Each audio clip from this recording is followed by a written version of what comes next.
Today we're going to be doing a quick match analysis of the Liverpool and Swansea game, which was the first lineup this week in the EPL fixtures. We're going to add a highlight reel while you're watching the video, and also if you're on the go, you'll be able to find a link to these videos in the SoundCloud down below so you can listen to it while you're on the train, etc. So let's start. Let's go into it.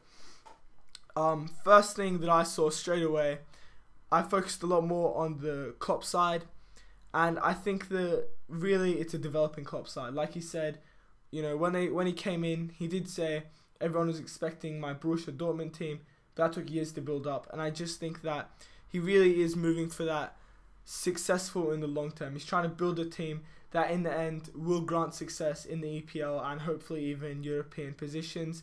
I think that a big indicator of this was he just had so much movement of players into various positions, which they might have potential in, just to, you know, play them around, get them game time in those positions. You had, was it Firmino going into that false nine position up front? Could see him dropping deep. And then also Milner moved into the left back position, which obviously I thought was quite a bad choice, but then he gave the penalty, he helped gain the penalty for Liverpool, and towards the end of the game he also came in pretty well. Yeah, I'm going to talk about the Swansea side, how I thought they created good chances in the first half, that the chances were made by Borja, the striker that they brought in for a record signing, and he could make chances, but he just couldn't finish them, and that's what Swansea needed to do, because I reckon it should have been level, the game should have turned out a draw, but yeah, that's how it ended, and that's how football is sometimes. I've got to agree with you with the chances created though, but I do have to say one thing. He was playing a lot of a false nine, so coming in deep, helping create the chances, but then I think that in the first half they definitely weren't playing according to their position in the table. They're very low down the table at the moment. I think they were playing some good class of football, but I think it also comes in with that finishing. That first goal, bit of a mistake in the defence. Liverpool's defence first half, I have to say, it looked very mucky. You know, there was no defending all the men that were coming in. You had Nathaniel Klein moving out of position. You had Milner pushing in with the centre backs to cover one man. There was no communication, you know, who's marking. So he had 3 or 4 free headers in the first half, but I think that striker wasn't fitting the way Swansea were attacking in general. He just wasn't an aerial threat, and you know, with all those crosses going in, couldn't even finish one of them. Yeah, I have to agree there, but the defense in the second half was much better. I think because in the first half, it's still because they're getting used to each other. Matip's a new signing; they're getting some experience in and stuff, but Klein was really explosive down that right flank. He was getting up and down, up and down, up and down. Something Milner was not doing, but it isn't Milner's position to be playing in left back. But if he is going to be playing throughout the season like that, he needs to be more like Klein, running up and down. But Milner's work rate was really good in the second half. He was just making chances from that left flank, and he was really good. And obviously he scored the winning penalty. One thing that I think was extremely weird for me to see was the fullbacks were going so high up that at some point they were even forcing the midfielders to fall back into their position. You could see Henderson going into that Nathaniel Klein position sometimes just to have an option, and then with that their midfield began to become empty. This is especially in the first half, and that's why they were struggling to keep possession, because Swansea had a high press. They had no midfielders because their midfielders ended up dropping into the positions of the fullbacks and things like that, and then the wingers started to sort of move centrally. So you could see Mane and things like that. Occasionally they would even go so far as to look like they were switching sides, and they moved really inwards and allowed the fullbacks to go out wide.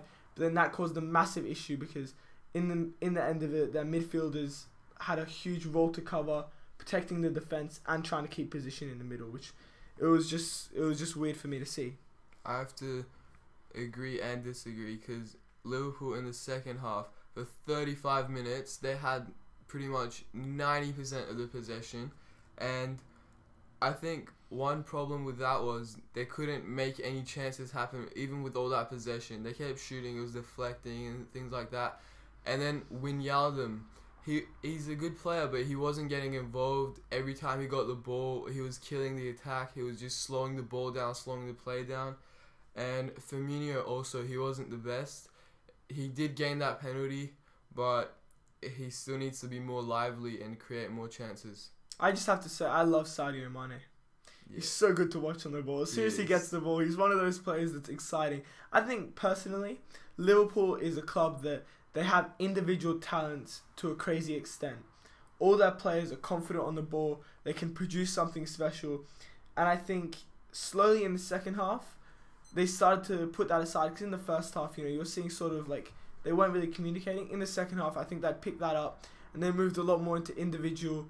And they started playing a lot more as a team. And I think that's what gave them all that possession stats and things like that.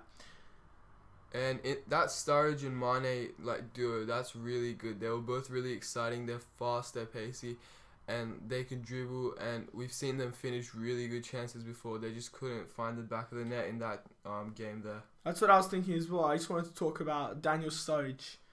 And just I don't think he really created that much of an impact. I think the team just slowly, they got better as the game went on. But also I have to say that, Sturridge is an in-and-out striker. He's a full striker. And I think, I'm not sure what Klopp's trying to do tactically moving forward. He had the wingers coming central and then Firmino dropping deep as a midfielder.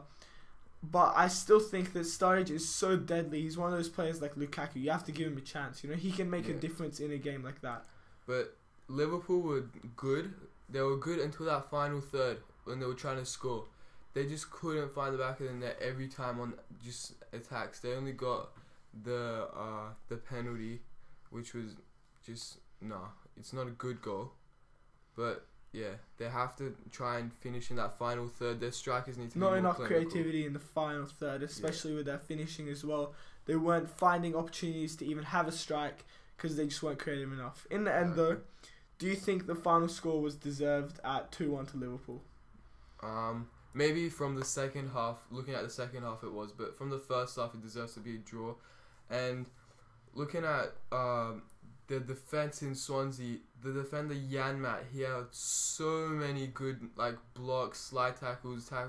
He was really good, and I reckon he can have a big move to a big club if he continues playing like that. He was quite effective, I have to admit that. I think with the score 2-1, first half, I was actually expecting Swansea to come away with a win. I was expecting them to score another lucky goal because they weren't getting the attacks, and maybe Leroy Fer coming in again, be in the right position, right time as he always is, slot in another. Even Liverpool fight back, 2-1. I was expecting the score to go the other way, but I think in the second half, obviously Klopp's halftime talk really got them to start communicating and play football the way that they can play football. So I think in the end, it was fair play to Liverpool, and it was a good game to watch.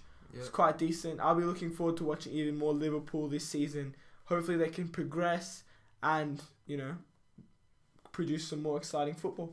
Yeah, 4 consecutive wins and they're looking good. Yep. That's our review of Swansea.